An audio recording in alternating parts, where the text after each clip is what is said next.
सगळ्यांना करता कशाला पाप? बरं मी हेही विचारलं, आल्यावरती आंघोळ केलीस ना? हे आमच्या बाळा नांदगाव का इथे त्या ह्याच्या घेऊन आले काय ते छोट्याशा कमंडलमधनं पाणी घेऊन आले. म्हटलं म्हटलं मी नाही पिणार. अहो मला सांगा, आता तो सोशल मीडिया आल्या पूर्वीच्या काळात ठीक होतं. मी त्या सोशल मीडियावरती बघतोय माणसं तिथे आलेल्या बाया बिया हसतायत आणि बाळा नांदगावकर साहेब गंगेचं पाणी कोण पिईल ते पाणी? चला आत्ताच करोना गेलाय, कोणाला त्याच्याशी काही देणं घेणं नाही. 2 वर्ष झाले तोंडाला फडकी बांधून फिरले आणि तिकडे जाऊन जाऊन आंघोळ करतायत. अहो मला माहिती आहे, मी कित्येक स्विमिंग पूल बघितले तसे जे सुरुवातीला गटाराच्या वेळेस वेळे होते. मध्ये रात्री चित्रपट पण काढला. लोकांना वाटली झाली गंगा साफ, त्याच्यात वेगळीच गंगा. लोक म्हणाले अशी जर गंगा साफ असेल तर आम्ही पण आंघोळ करायला तयार आहोत. अजून पण गंगा काय साफ व्हायला तयार नाही. सगळ्या श्रद्धा अंधश्रद्धेतनं बाहेर या जरा सगळ्यातनं. डोकी हलवा नीट. शोधता शोधता त्यांनी ते वाली आणि सुग्रीव मिळाले आणि मग त्यांचं ते युद्ध झालं. मग पुढे हनुमान मिळाले.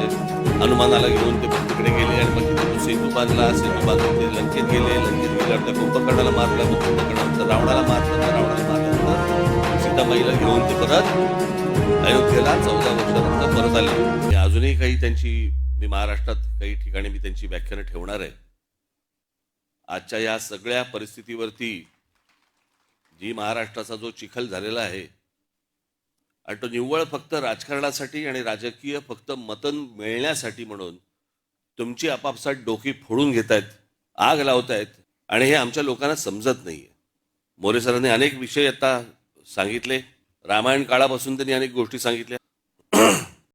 सर एक छोटीशी गोष्ट सांगतो, काळ कसा बदलला. प्रभू रामचंद्रांना ज्यावेळेला वनवास झाला, 14 वर्षाचा झाला, तिथून ते निघाले. बरोबर लक्ष्मण सीतामाई सगळ्यांना घेऊन निघाले. मग दंडकारण्यत आले, नाशिकला आले.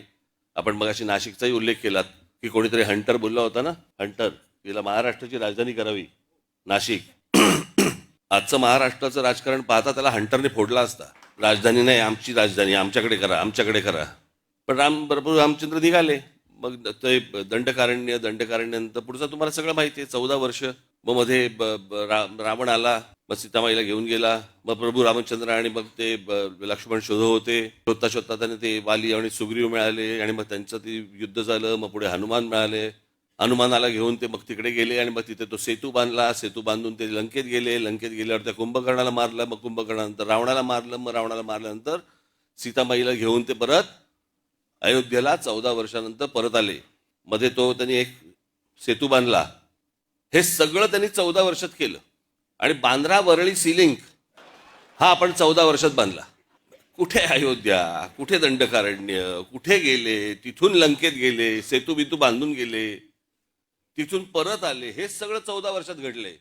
हे सगळे जे काही कामं सुरू आहेत, जेवढ्या काही गोष्टी सुरू आहेत ना, मी त्याचा सविस्तर मी बोलणार 30 तारखेला आपल्याशी. या सगळ्या गोष्टींकडनं तुम्हाला गुमराह करण्यासाठी म्हणून हे जातीपातीचे विषय आणि त्याच्यानंतर हे सगळं सोशल मीडियामधनं तुमची टाळकी भडकवणे, हे जाणून बुजून उद्योग सगळे सुरू आहेत. कालच महिला दिन झाला. तो काय आपण दरवर्षी महिला दिन म्हटल्यानंतर आपण 8 मार्चला आपण साजरा करतो. काल मला एकाने छान विनोद पाठवलाय. ते म्हणे 21 जून हा सर्वात मोठा दिवस म्हणून समजला जातो. बरोबर ना? ते साफ झूट आहे म्हणे.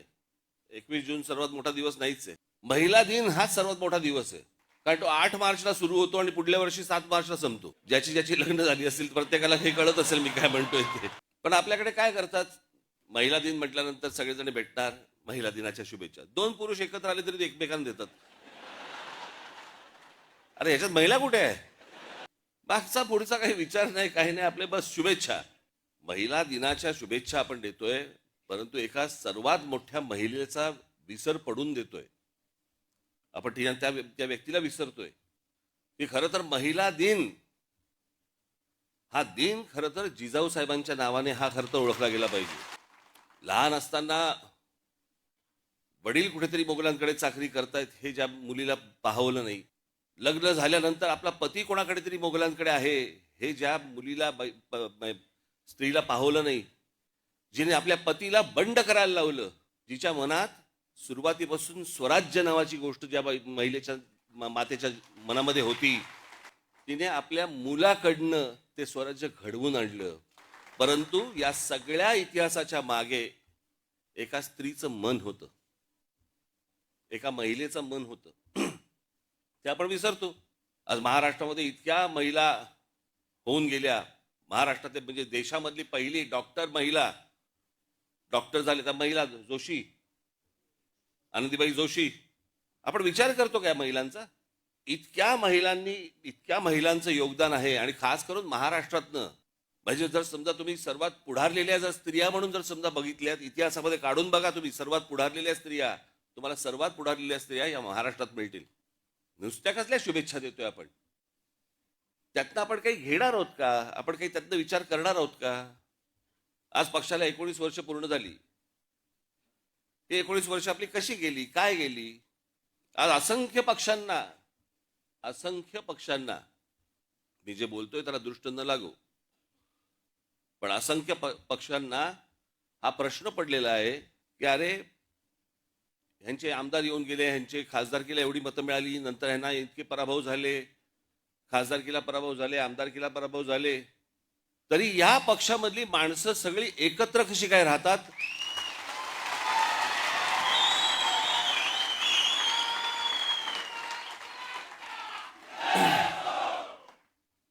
फेरीवाले तरी असतात आपले, कष्ट काम करत असतात, कष्टाने काम करत असतात, कष्ट घेत असतात. पण हे आत्ताचे जे राजकीय फेरीवाले आलेत ना, असे फेरीवाले माझ्या पक्षात नाही, आपल्या पक्षात नाही आहेत. आज या फुटपाथवर तिकडनं कोणी डोळा मारला की त्या फुटपाथवर हे असले राजकीय फेरीवाले आपल्याला नाही उभे करायचे आहेत. आपल्याला जे बांधायचंय आपण खणखणीत दुकान बांधू, फेरीवाले नाही होणार.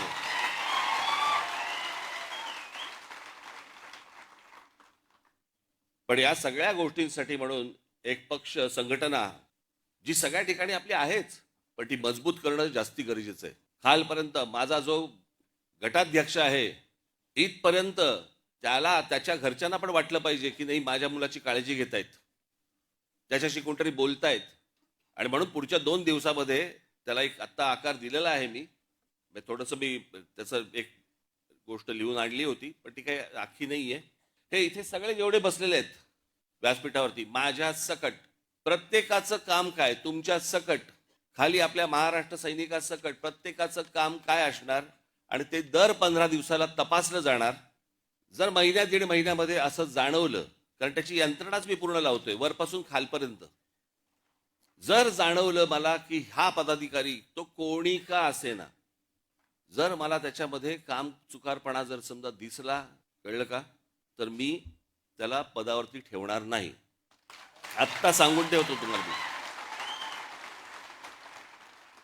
त्याच्यानंतर ज्या फुटपाथवर जायचं असेल त्या फुटपाथवर जाऊन बसावं त्यांनी, परंतु ती गोष्ट याच्या पुढे ती होणार नाही.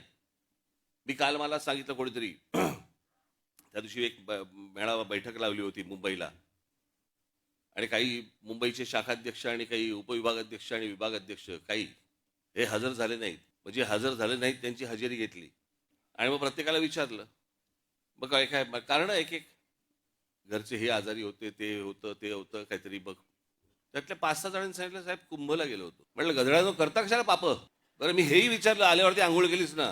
हे आमच्या बाळा नांदगाव काय इथे त्या ह्याच्यातनं घेऊन आले काय, ते छोट्याशा कमंडलूमधनं पाणी घेऊन आले. म्हटलं म्हटलं मी नाही पिणार. अहो मला सांगा, आता तो सोशल मीडिया आल्या, पूर्वीच्या काळात ठीक होतं. मी त्या सोशल मीडियावरती बघतोय माणसं तिथे आलेल्या बाया बिया घासतायत आणि बाळा नांदगावकर साहेब गंगेचं पाणी कोण पिईल ते पाणी? चला आत्ताच करोना गेलाय, कोणाला त्याच्याशी काही देणं घेणं नाही. 2 वर्ष झाले तोंडाला फडकी बांधून फिरले आणि तिकडे जाऊन आंघोळ करतायत. अहो मला माहिती आहे, मी कित्येक स्विमिंग पूल बघितले असे जे सुरुवातीला उद्घाटनाच्या वेळेला निळे होते, हळूहळू हिरवे हिरवे व्हायला लागले. कोण जाऊन त्याच्यामध्ये मला सांगा पडेल त्यात गंगेत? ह्यानं तिथे काहीतरी केलं ते मी इथे पितोय. श्रद्धेला पण काय अर्थ आहे की नाही? एक नदी या देशामधली स्वच्छ नाहीये, एक नदी. आणि आम्ही काय नदीला माता, परदेशामध्ये आम्ही अनेकदा जातो त्यावेळेला बघतो तिकडच्या नद्या स्वच्छ नद्या, ते काय तिकडे माता बिता म्हणत नाहीत, तरी नद्या स्वच्छ. आमच्याकडे सगळं पोल्युशनचं पाणी आतमध्ये, कोणी आंघोळ करतायत, कोणी कपडे धुतायत, काय वाटेल ते चालू आहे. राजीव गांधी असल्यापासून ऐकतोय मी गंगा साफ होणार. मग मध्ये राज कपूरनी चित्रपट पण काढला, लोकांना वाटली झाली गंगा साफ, त्याच्यात वेगळीच गंगा. लोक म्हणाले अशी जर गंगा साफ असेल तर आम्ही पण आंघोळ करायला तयार आहोत. अजून पण गंगा काय साफ व्हायला तयार नाही. या सगळ्या श्रद्धा अंधश्रद्धेतनं बाहेर या जरा सगळ्यातनं, डोकी हलवा नीट. तर ह्या सगळ्या गोष्टी तुमच्याशी आता 12 तारखेला मी प्रत्येकाच्या जबाबदाऱ्या प्रत्येकाकडे दिल्या जातील. प्रत्येक पदाधिकारी त्यांच्या ज्या टीम्स असतील त्या तुमच्यापर्यंत पोहोचतील, तुमच्यापर्यंत येतील. सगळ्याच गोष्टी काही मला उघडपणे सांगता येणार नाहीत, येत नाहीत, येणारही नाहीत, कारण ही संघटनात्मक गोष्ट आहे आणि त्याच्यामुळे ही संघटनात्मक राहिली पाहिजे. त्याचे रिझल्ट हे निवडणुकीला आपल्याला बाहेर दिसले पाहिजेत. या दृष्टिकोनातनं ही सगळी रचना आपल्यासमोर लवकरच आणतो आहोत. मी सर्वांना परत एकदा 19 तारखेच्या 19 वर्ष झाली त्याच्या मी आपणा सर्वांना मी मनपूर्वक शुभेच्छा देतो. आणि आपण जमलेले सर्वजण आणि माझ्या महाराष्ट्रामधल्या प्रत्येक माझ्या महाराष्ट्र सैनिकांना मी विनंती करतो की येत्या 30 तारखेला गुढीपाडव्याच्या दिवशी जल्लोषात गुलाल उधळत आपण सर्वांनी शिवतीर्थावरती यावं अशी मी आपल्या सर्वांना विनंती करतो आणि आपल्या सर्वांची मी रजा घेतो. धन्यवाद. जय हिंद, जय महाराष्ट्र.